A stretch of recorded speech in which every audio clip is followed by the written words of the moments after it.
Hello friends, नमस्कार। हाजिर हैं हम आज का इकोनॉमिक टाइम्स एनालिसिस लेकर। ये हमारा एक एडुकेशियस का इनिशिएटिव है उन लोगों के लिए जो कि इकोनॉमिक जगत की, अर्थ जगत की खबरों से रूबरू होना चाहते हैं, लेकिन due to some reason like paucity of time और रिमोट एरियाज और एनी अदर रीजन वो इस चीज को नहीं देख पाते हैं, ग्रेस्प नहीं कर पाते हैं।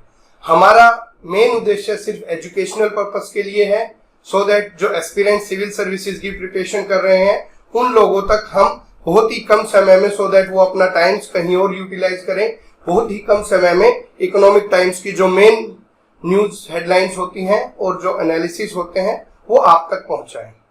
हम अपने सब्सक्राइबर से अनुरोध करते हैं कि वो जो पब्लिशर है उनकी वेबसाइट, आधिकारिक वेबसाइट पर जाके इसका सब्सक्रिप्शन भी ले सकता है।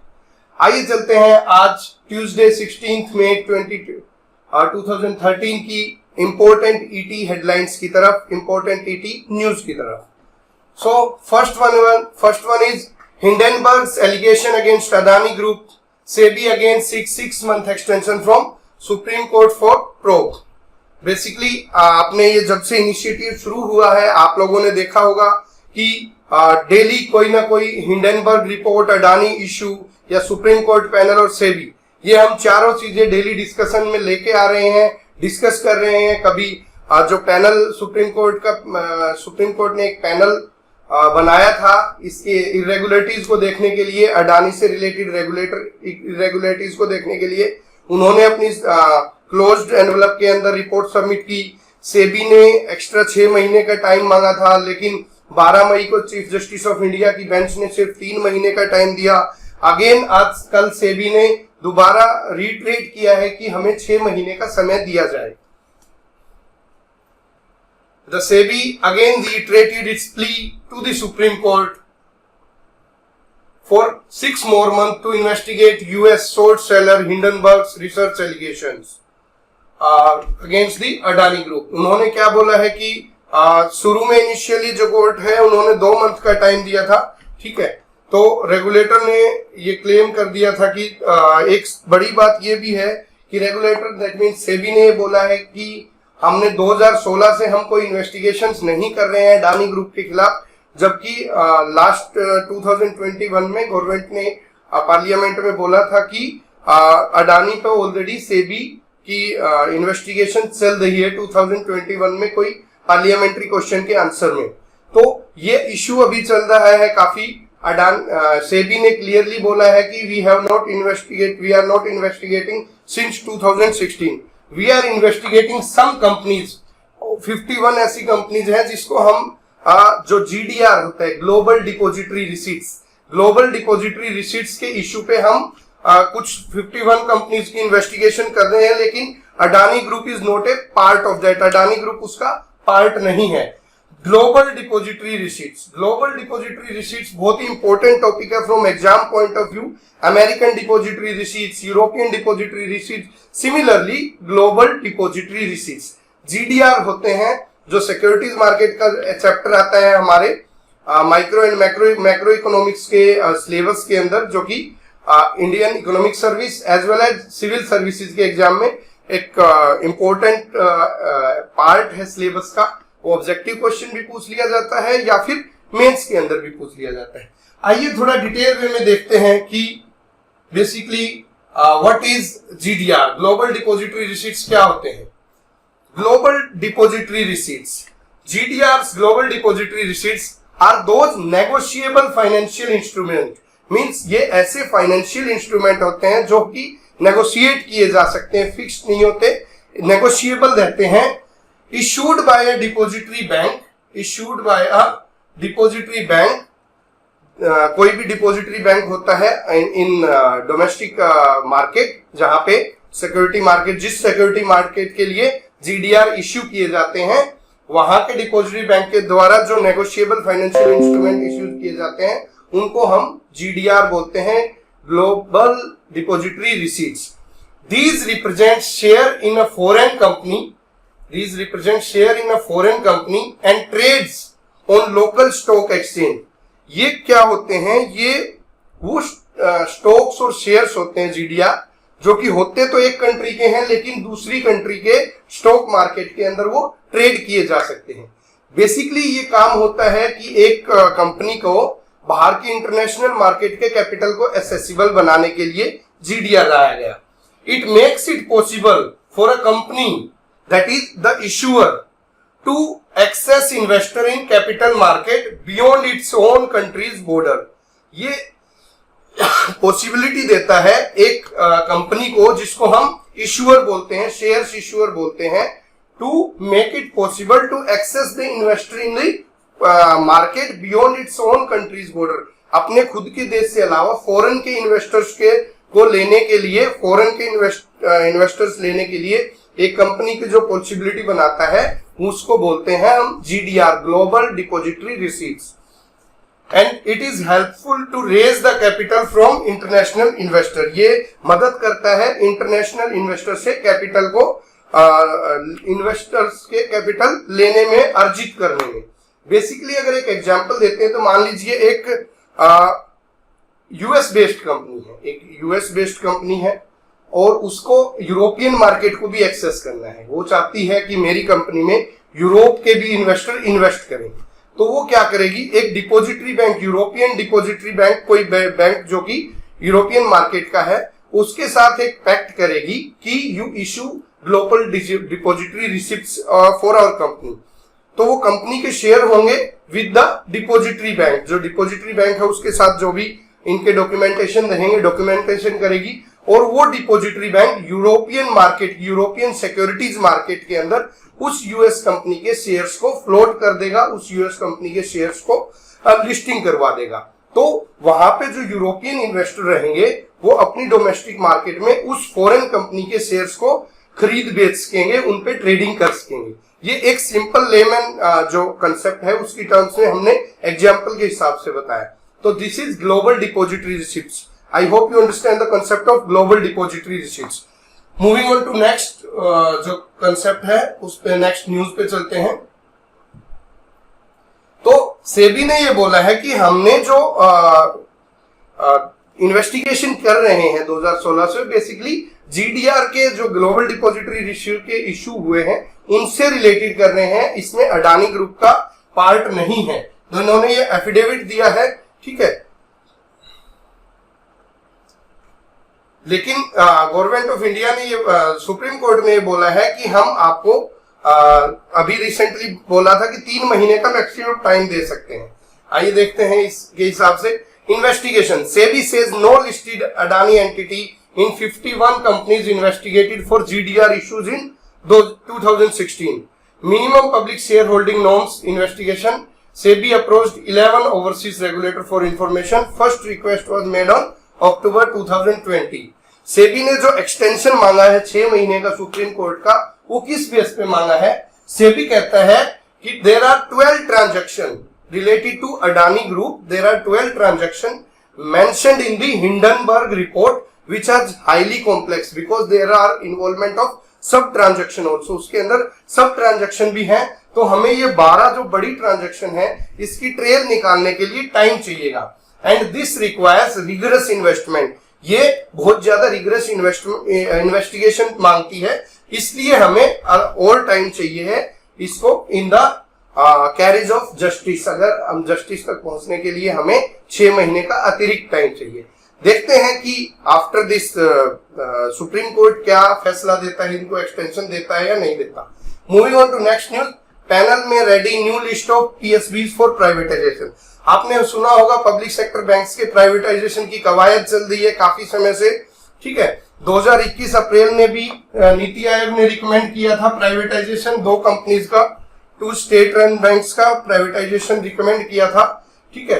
जो स्टेट रन बैंक्स थे वो 2 कौन से थे, एक तो सेंट्रल बैंक ऑफ इंडिया था और दूसरा इंडियन ओवरसीज बैंक था, ठीक है। A new committee may be set up to identify lenders for privatisation in which include mid and small side bank and determine the quantum of stake sale based on their performance.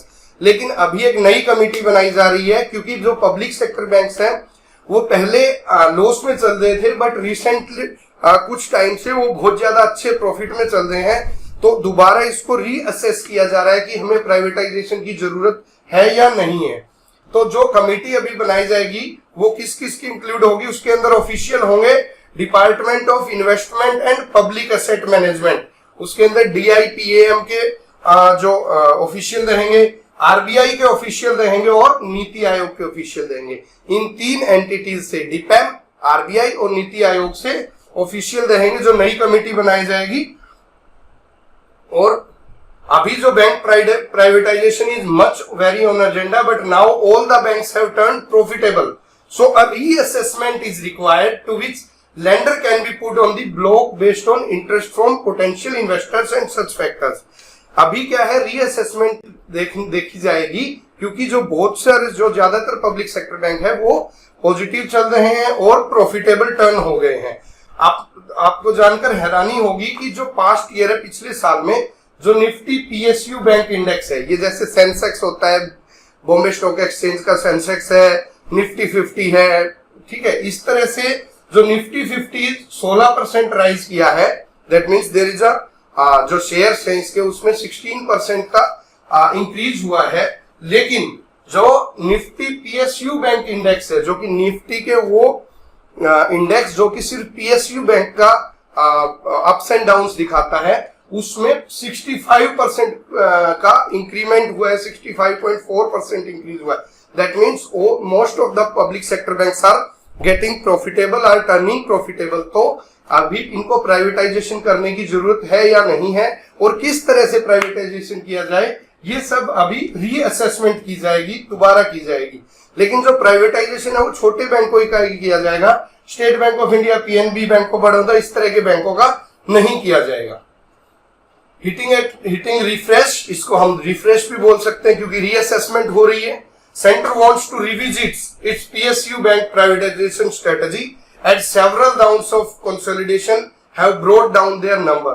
क्योंकि काफी जिस तरह state bank का भी consolidation हुआ, जो state bank of Patiala and all दो state bank of Hyderabad, ये जो इसकी सब्सिडरी स्टेट बैंक थे, सबको कंसोलिडेट करके स्टेट बैंक ऑफ इंडिया बना दिया गया, ठीक है। और one mid size bank and small lender में भी पुट ऑन दी ब्लॉक, बड़ा बैंक और छोटे बैंक को हम बना के एक ब्लॉक बना सकते हैं। नया पैनल रहेगा इसके रीअसेसमेंट के लिए, जिसके अंदर DIPAM के ऑफिशियल होंगे, RBI के और नीति आयोग के। PSU बैंक प्रॉफिटेबल हुए हैं और उनका प्रॉफिट फाइनेंशियल ईयर 2023 के एस्टिमेट्स के हिसाब से 1 लाख करोड़ तक टच कर सकते हैं, 1 लाख करोड़ तक इनका पब्लिक सेक्टर बैंक का प्रॉफिट हुआ है।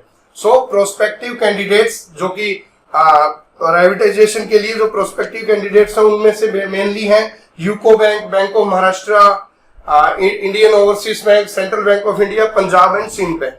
ये सब वो बैंक है जिनका प्राइवेटाइजेशन की कवायद चल रही है। Vedanta Foxconn chip factory set to get green light. आपने सुना होगा अभी सेमीकंडक्टर का इश्यू आया था, चाइनीज मार्केट से हमें मिलना मुश्किल हो रहा था, जिसकी वजह से मोबाइल्स के प्राइसेस में और काफी जगह पे बड़ा इश्यू आया था। तो गवर्नमेंट ऑफ इंडिया ने एक स्ट्रेटजी फ्लो की थी कि हमें सेमीकंडक्टर बनाने पड़ेंगे इंडियन लैंड पे ही। तो जो ISM India semiconductor mission launch किया था, इससे related India semiconductor mission government of India ने, कि हमें हमारी धरती पे ही, भारत की धरती पे ही सेमीकंडक्टर और चिप का प्रोडक्शन करना पड़ेगा। तो इसी से रिलेटेड जो चिप मेकिंग प्लान था, जिसके अंदर 2 एंटिटी थी, एक वेदांता और एक फॉक्सकॉन। वेदांता इंडियन कंपनी है, फॉक्सकॉन फॉरेन कंपनी, इन दोनों का एक जॉइंट वेंचर बनाया गया। तो ये जो प्लान था वो था 40 नैनोमीटर की चिप्स के फैब्रिकेशन का, 40 नैनोमीटर की चिप्स के फैब्रिकेशन का प्लान था, ठीक है। उसमें कुछ कंडीशन थी, वो फुलफिल की जा रही हैं और जल्दी ही ये प्लान अप्रूव हो जाएगा।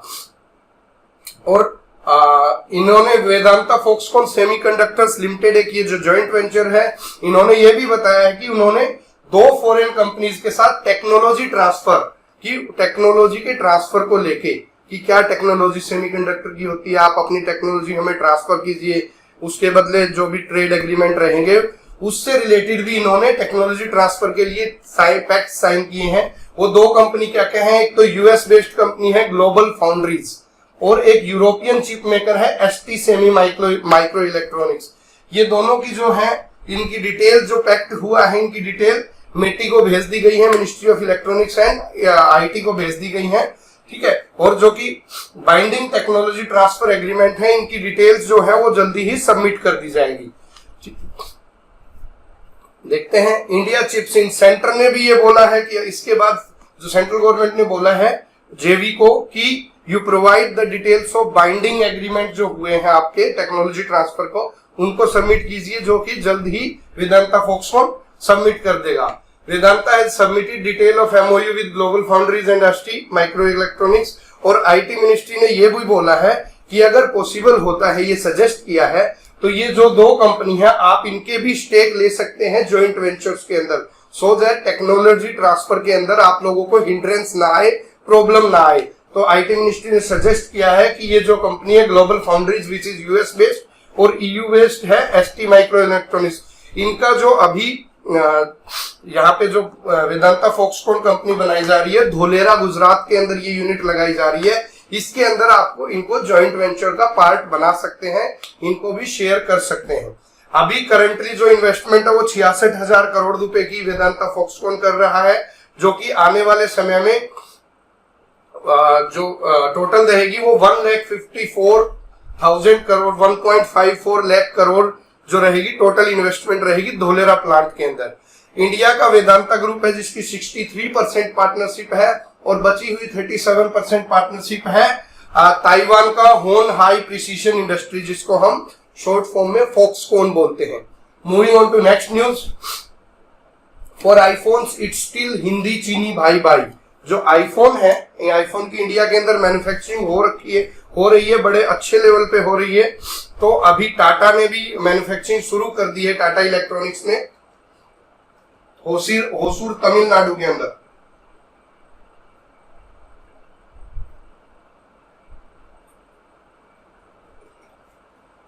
लेकिन जो रिपोर्ट्स आई हैं, जो एनालिसिस आया है, उनसे पता चलता है कि एक आईफोन को बनाने के लिए कुछ मोस्टली पार्ट चाइना से आ रहे हैं, यहाँ पे असेंबल किए जा रहे हैं, लेकिन फाइनल असेंबली चाइना में ही हो रही है।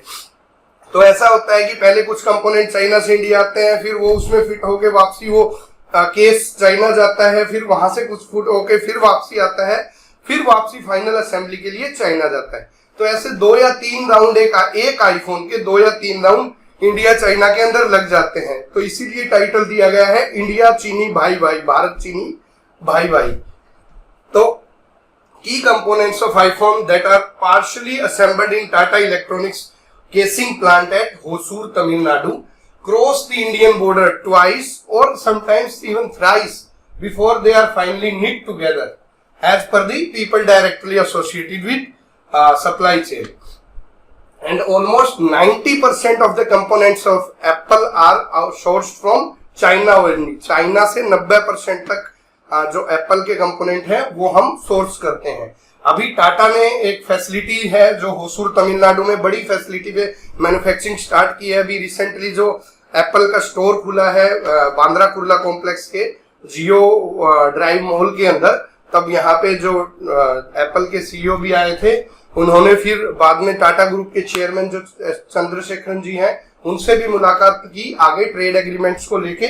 और अभी बेसिकली जो टाटा अपनी फैसिलिटीज में आईफोन एसई सेमी फिनिश जो आईफोन एसई है, क्योंकि वो बाद में जाके असेंबल चाइना के अंदर होता है, उसका ही प्रोडक्शन कर रहा है। लेकिन अभी जो आईफोन 15 के फैसिलिटीज के लिए अभी पूरा प्रोग्रेस चल रहा है, वहां पे पूरे ट्रायल रन चल रहे हैं for part assembly of the soon to be launched iPhone 15। तो अभी टाटा के अलावा फॉक्सकॉन, पेगाट्रॉन, विस्ट्रॉन, ये एंड टू एंड मैन्युफैक्चर और भी हैं जो इंडिया के अंदर काम कर रहे हैं। India is the second largest manufacturer of iPhone. India iPhone का सेकंड लार्जेस्ट मैन्युफैक्चरर बन चुका है। First one is obviously China. India exports from India surge nearly 4 times to cross $5 billion in financial year 23। तो India का जो export iPhone का $5 billion touch कर चुका है। And only 10 to 15% consumable are locally source. जो मटेरियल यूज होता है आईफोन बनाने में सिर्फ 10 से 15% ही लोकली सोर्स होता है। Tata is the only assembler, Indian assembler for Apple. Tata ही सिर्फ इकलौता इंडियन असेंबलर है। बाकी फॉक्सकॉन है, वो आपने देखा ताइवान बेस्ड है। इस तरह की काफी बाहर की कंपनियां हैं 5% of total iPhone production in India is in financial year 2023. Moving on to next. Congress explore formula for Karnataka hot seat. आपने देखा कि कांग्रेस कर्नाटका के अंदर चुनाव जीत चुकी है, लेजिस्लेटिव असेंबली चुनाव, और अभी इनकी सीएम बनाने की कवायद चल रही है। 2 कैंडिडेट्स फ्री में है, एक तो डी के शिव कुमार और एक सिद्धरामैया। देखो 1-2 दिन में जो फैसला होता है, इनका हाईकमान क्या फैसला लेता है, who will be the Karnataka CM, it depends on time. These are political news not to be discussed much. Congress opposition parties under delusion not to discuss. Didi ready to back Congress where it's strong. जो ममता बनर्जी हैं, उन्होंने ये बोला है कि अगर जहां पे कांग्रेस स्ट्रॉन्ग है, अगर आप हमारे वोट बैंक के साथ छेड़छाड़ ना करें तो हम आपको 2024 के इलेक्शन के अंदर सपोर्ट करने को रेडी हैं। 55% MLA declare facing criminal cases. जो अभी कर्नाटका के असेंबली के चुनाव हुए हैं, इसमें जो 55% एमएलए चुन के आए हैं, उनमें 55% के खिलाफ सीरियस क्रिमिनल चार्जेस है।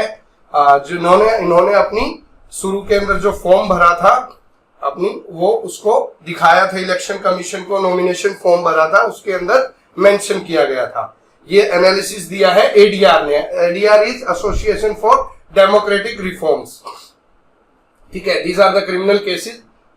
जो कांग्रेस के 58 क्रिमिनल केसेस हैं, जिसमें से सीरियस क्रिमिनल केसेस 30 हैं। बीजेपी के 52 हैं, जिसमें सीरियस चार्जेस वाले 35 हैं। जेडीएस के 47 हैं, सीरियस चार्जेस वाले 37 हैं। तो बेसिकली जो ये मुद्दा चला आ रहा है डीक्रिमिनलाइजेशन ऑफ पॉलिटिक्स, तो ये काफी टाइम से चला आ रहा है कि हमें ऐसे लेजिस्लेटर चाहिए जिनके खिलाफ क्रिमिनल केसेस ना हो, और एसोसिएशन फॉर डेमोक्रेटिक रिफॉर्म्स इसी संदर्भ में कार्य करता है, ऐसी रिपोर्ट प्रोड्यूस करता रहता है।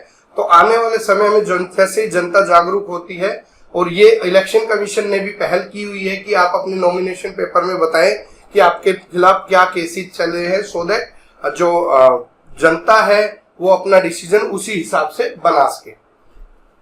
This is decriminalisation of politics. This is Chauhan of Congress elected Shimla mayor. Shimla के मेयर चुने गए हैं। MVA leaders to follow Pawar's advice on early seat sharing talks for this is just political news. Clear laws limit scope for judicial interpretation. Amit Shah ji ने अभी जो एक Monday को जो दिल्ली के अंदर ट्रेनिंग प्रोग्राम था, training programme on legislative reform, इसका इनॉग्रेशन, लेजिस्लेटिव ड्राफ्टिंग, इसका इनॉग्रेशन करते कहा कि हमें जो लॉज हैं, जो लेजिस्लेशन है, वो इतने इजी लैंग्वेज में बनाने चाहिए so that it reflects the political will of the cabinet or parliament. A law become undisputed if it is simple and clear. अगर वो सिंपल लैंग्वेज में, क्लियर भाषा में रहेगा तो जरूरत ही नहीं पड़ेगी जुडिशियल इंटरप्रिटेशन की, वो साफ साफ क्लियर लैंग्वेज में लिखा रहेगा। अभी आप देखते हैं कि जो भी कानून, जो भी एक्ट होते हैं, वो लीगल लैंग्वेज में लिखे रहते हैं, बहुत ही एम्बिगियस होते हैं, हमें क्लियरली पता नहीं चल पाता कि एग्जैक्टली क्या प्रोविजन है। तो इसकी जुडिशियल इंटरप्रिटेशन के लिए right from the passage of constitution हमें बार बार जुडिशरी का दरवाजा खटखटाना पड़ता है। जैसे कि बड़े बड़े जजमेंट आए हैं, जैसे केशवानंदा भारती जजमेंट, इस तरह के काफी जजमेंट रहे हैं जहां पे ये बोला गया था कि preamble is a part of constitution and there should not be amendment with the basic structure of the constitution. यहाँ पे डॉक्ट्रिन ऑफ बेसिक स्ट्रक्चर बनाया गया। ऐसे ही LIC ऑफ इंडिया का केस रहा था, गोलकनाथ जजमेंट रहा था, बहुत सारे केसेस है जहां पे सुप्रीम कोर्ट ने अपने राय दिए हैं, अपने जुडिशियल इंटरप्रिटेशन की है। तो अभी ये बोला गया है कि लॉज हमें इतने इजी लैंग्वेज में बनाने चाहिए so that court does not need to make any explanation, and where there is no need for any court to give an explanation, that is a medal for you. So the draft should be that much simple and in easy language. NIA opposite Navlakha's plea with Supreme Court political news. BJP Congress reach out to MP caste group. अभी MP के अंदर चुनाव है, Karnataka poles के बाद दोनों group में हलचल हो गई है कास्ट पॉलिटिक्स, रिलीजन पॉलिटिक्स की। NCSC to review Bihar cases. जो national commission on schedule caste है वो बिहार के अंदर स्पेशल कैंप लगा रहा है जो रिव्यू करने के लिए एट्रोसिटीज अगेंस्ट शेड्यूल कास्ट की रिव्यू करने के लिए, केसेस को सुनने के लिए। Bajrang Dal group of goons Digvijay, ये पर्सनल राय हैं पॉलिटिकल लीडर्स की, no need to discuss them. Moving on to economy, micro, macro and more. Wholesale price in deflation zone for the first time in 3 year. जो wholesale price index है, जो महंगाई की दर है होलसेल प्राइसेस में, वो कम हुई। आपने देखा था कि परसों रिटेल प्राइसेस में भी महंगाई की दर में कमी आई है, और जो होलसेल प्राइस की दर है वो तो नेगेटिव जोन में चली गई है। इसका रीजन दो चीजों रीजन है। बेसिकली ये 0.92% ड्रॉप हुआ है, ठीक है। तो ये 3 साल के अंदर पहली बार ऐसा हुआ है कि वो डिफ्लेशन जोन में चली गई, that is in the negative territory चली गई। इसके 2 रीजन है। एक तो easing of the retail prices, जो रिटेल के खुदरा मूल्य हैं उनका कम होना, और raising the prospects of cutting interest rate. इसका इम्प्लीकेशन क्या रहेगा? एक तो रिटेल प्राइसेस कम होंगे, और दूसरा जो इंटरेस्ट रेट है, ब्याज की दरें हैं, उनके अंदर भी कमी आएगी। अभी आगे 6 से 8 जून के बीच में मॉनेटरी पॉलिसी रिव्यू कमेटी हो रही है, तो उसके अंदर हमें देखा जाएगा कि हो सकता है कि ब्याज की दरों में कमी आए। We expect this to continue for 2-3 month. आने वाले 2 या 3 महीने तक ये चलेगा, जहां तक कि फुल WPI इन्फ्लेशन की एवरेज रहेगी 1 से 2% तक, क्योंकि अभी ये नेगेटिव टेरिटरी के अंदर है। Data released on Friday showed that retail inflation also slowed sharply to 4.7%। ये हमने डिस्कस किया था कि खुदरा महंगाई दर भी कम हुई है।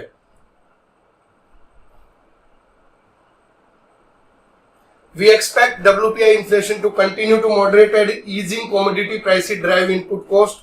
ये बताया गया है कि हो सकता है कि जो कमोडिटी प्राइसेस हैं वो कम हुए हैं, इसकी वजह से होलसेल प्राइस इंडेक्स का इन्फ्लेशन और कम होने की संभावना है। जो अगली मीटिंग है 6 से 8 जून में मॉनेटरी पॉलिसी कमेटी की, हो सकता है कि वो जो रेपो रेट है उसको कम करे, जो इंटरेस्ट रेट है उसको कम करे। हमने पहले भी डिस्कस किया था रेपो रेट के बारे में।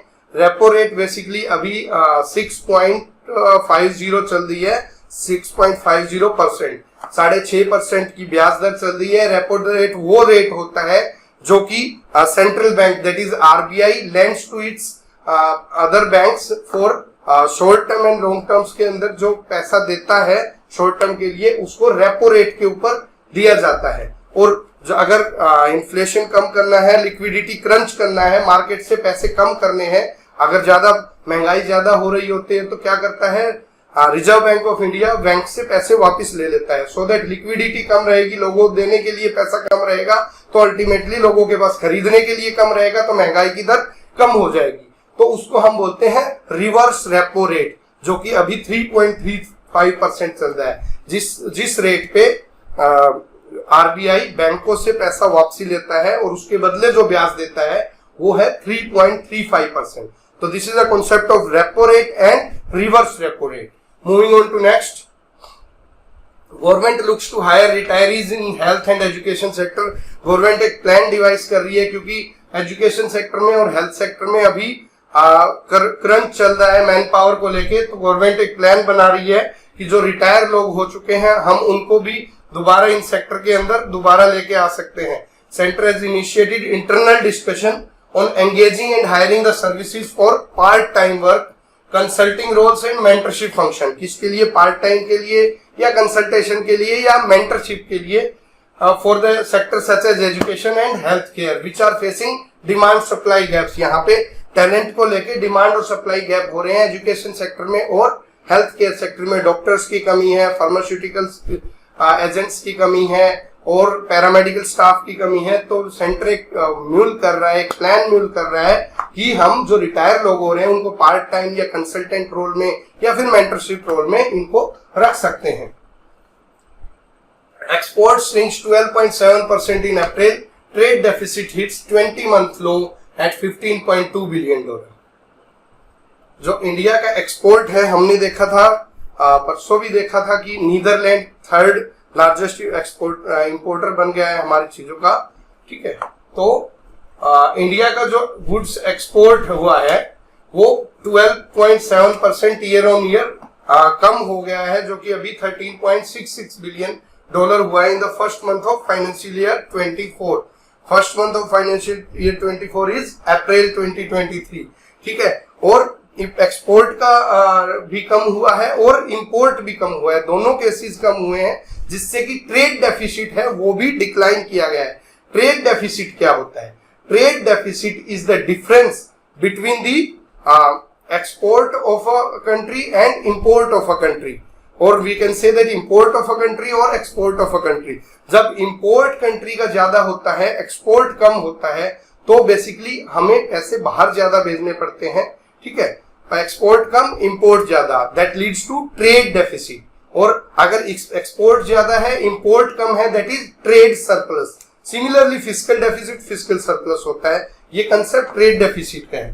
तो अभी जो रीजन है उसका क्या है कि जो तेल की कीमतों में भी कमी आई है, and it is a 4th month of decline in goods import. Goods के इंपोर्ट में भी कमी आई है, and third consecutive fall in monthly export में भी कमी आई है, ठीक है। अभी ग्लोबल डिमांड सिनारियो कमजोर चल रहा है, वोलेटिलिटी चल रही है यूएस और फॉरेन मार्केट के अंदर, बहुत ज्यादा रिसेशनरी सिचुएशन चल रही है, तो यहाँ पे ज्यादा हम एक्सपोर्ट नहीं कर पा रहे हैं, ठीक है। After the Russia Ukraine conflict, commodity prices had gone up, वो ज्यादा बढ़ गए थे, which is cooling off now, अभी कम हो रहे हैं, and you can see that our reduced import figures.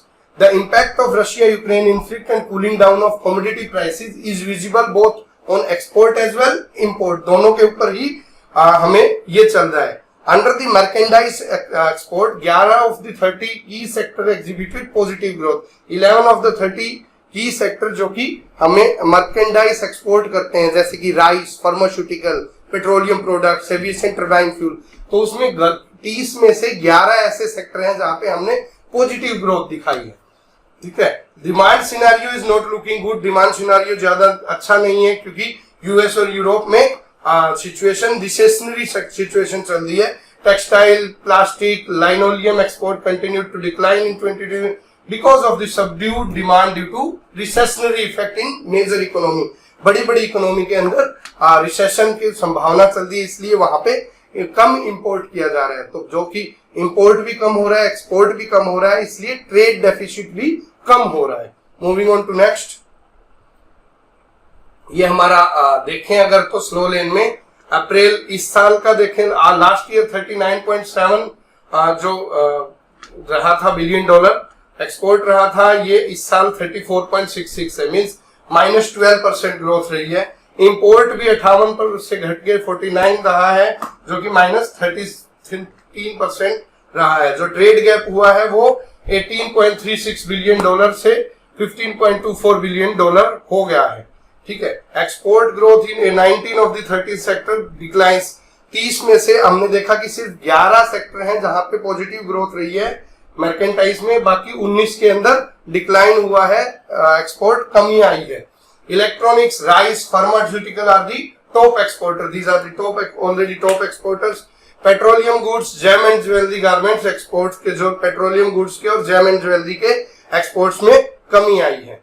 अभी पेट्रोल का, कोल का, गोल्ड का, वेजिटेबल ऑयल का, इनका इंपोर्ट भी कम हुआ है। और export to UAE contract by 22% on year in April, हमारा यूएई के साथ भी कम हो गया है export. Government sees $15 billion export to UAE by financial year 27। Government का टारगेट है कि $50 बिलियन का हम एक्सपोर्ट करें। Moving on to next, EU carbon tax to impact steel aluminium. जो यूरोपियन यूनियन है उन्होंने एक टूल फ्रेमअप किया है, EU Carbon Border Adjustment Mechanism, EU Carbon Border Adjustment Mechanism, which is due to kick in from October, will impact India's steel and aluminium export। ये हमारे export जो steel और एल्यूमिनियम एक्सपोर्ट है इसको काफी इम्पैक्ट करेगा। इस न्यूज को समझने के लिए हमें पहले समझना पड़ेगा कि CBAM क्या है, कार्बन बॉर्डर एडजस्टमेंट मैकेनिज्म क्या चीज है। तो इसके लिए चलते हैं,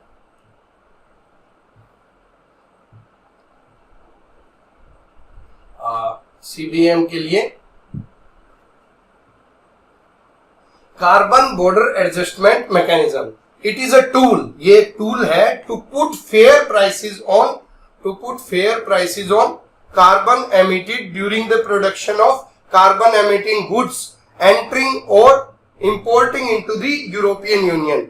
ये एक वो लेवी है, ये वो एक टैक्स है या वो टूल है जिसके अंदर जो यूरोपियन अंदर यूनियन जो चीज इंपोर्ट करती है, ऐसे गुड्स जो कि डोमेस्टिक कंट्री में जहां से इंपोर्ट किए गए हैं, इंपोर्टिंग प्रोडक्शन जो कंट्री है, वहां पे उन्होंने जो कार्बन एमिशन किया है उस चीज को ऊपर टैक्स लगाया जाएगा। जैसे हमारे स्टील और एल्यूमिनियम के ऊपर ये लेवी लगाएगी। It is a tool to put fair prices on carbon emitted during the production of carbon emitting goods entering into importing into US EU to encourage the cleaner industrial production in non EU countries. ये initiative basically क्यों लिया जा रहा है?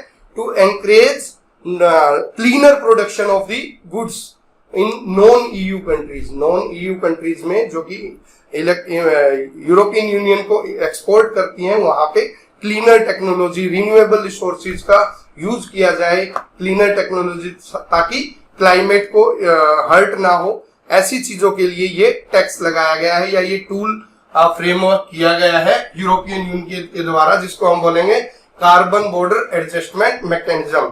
तो ये हमारे steel और एल्यूमिनियम एक्सपोर्ट को काफी हैम्पर करेगा, जो कि गवर्नमेंट की अभी मॉनेटरी इम्पैक्ट, टैक्स के मॉनेटरी इम्पैक्ट को असेसमेंट की जा रही है।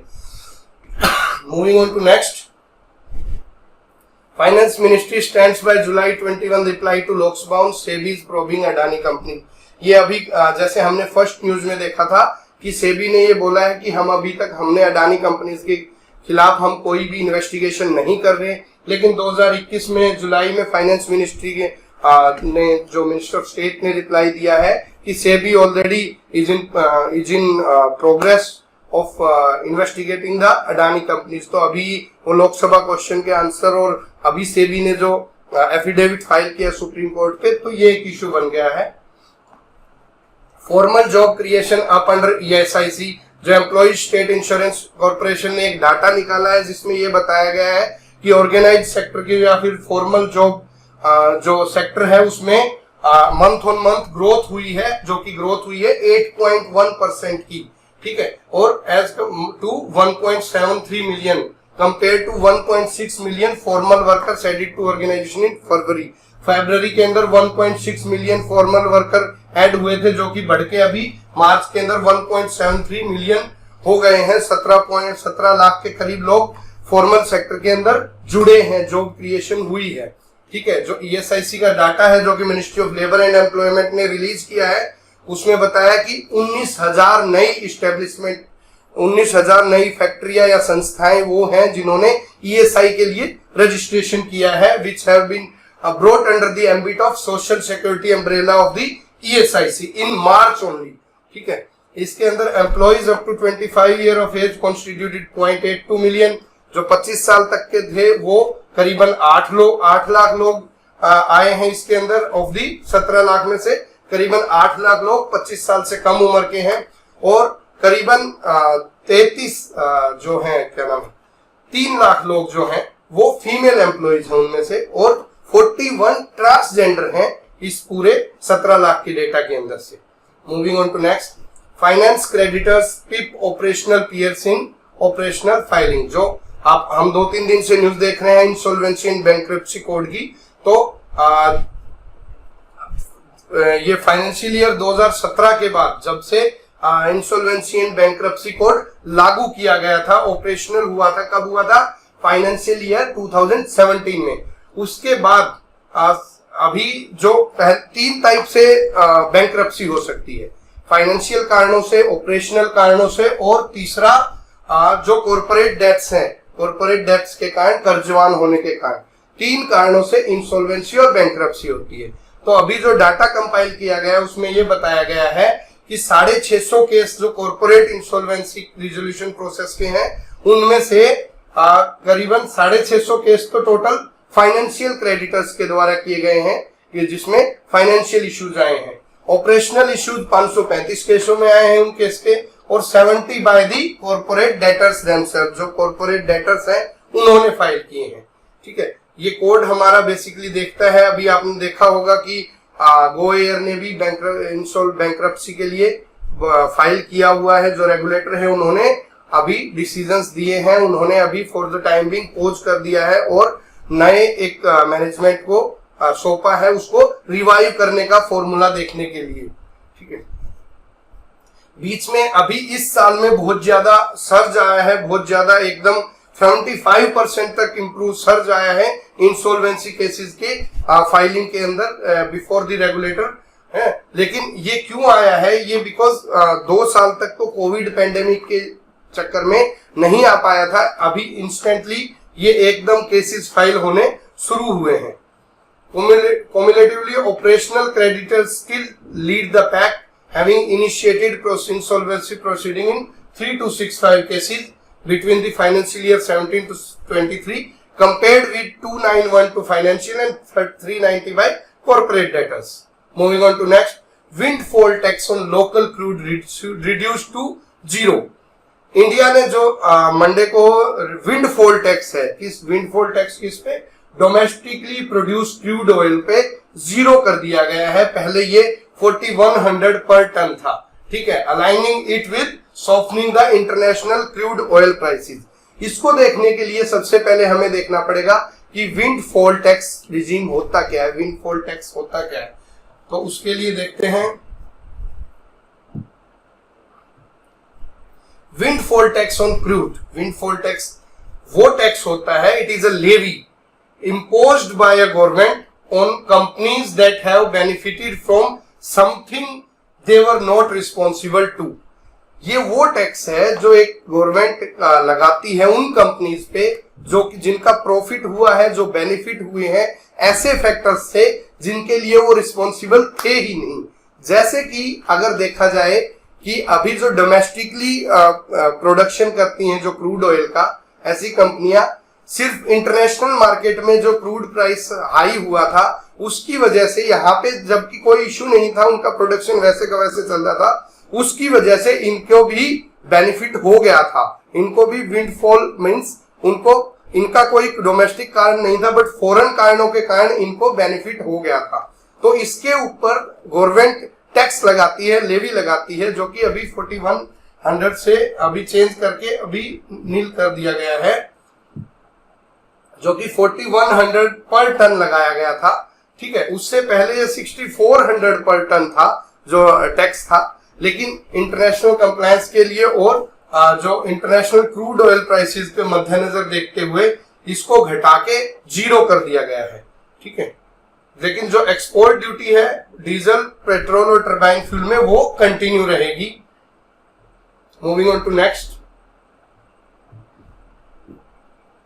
नीति member for increasing maternity benefit to 9 months. NITI Aayog के एक मेंबर हैं वीके पॉल, उन्होंने बोला है कि जो मैटरनिटी बेनिफिट के एक्ट के अंदर पेड लीव दी जाती है वो 9 मंथ्स तक दी जाए। करंटली ये बेसिकली अराउंड 6 मंथ तक है, जो कि 26 वीक है। पहले 12 हफ्ते की मैटरनिटी बेनिफिट दिए जाते हैं, मैटरनिटी लीव दी जाती थी, जो कि बढ़ा के अमेंडमेंट करके 26 वीक दे दी गई। अभी जो नीति आयोग के मेंबर हैं उन्होंने ये बोला है कि ये इसको बढ़ा के 9 मंथ्स कर दिया जाए। ये जस्ट एक रिकमेंडेशन थी। IIFCL net jumps 109% in financial year 23 to 1076 crore.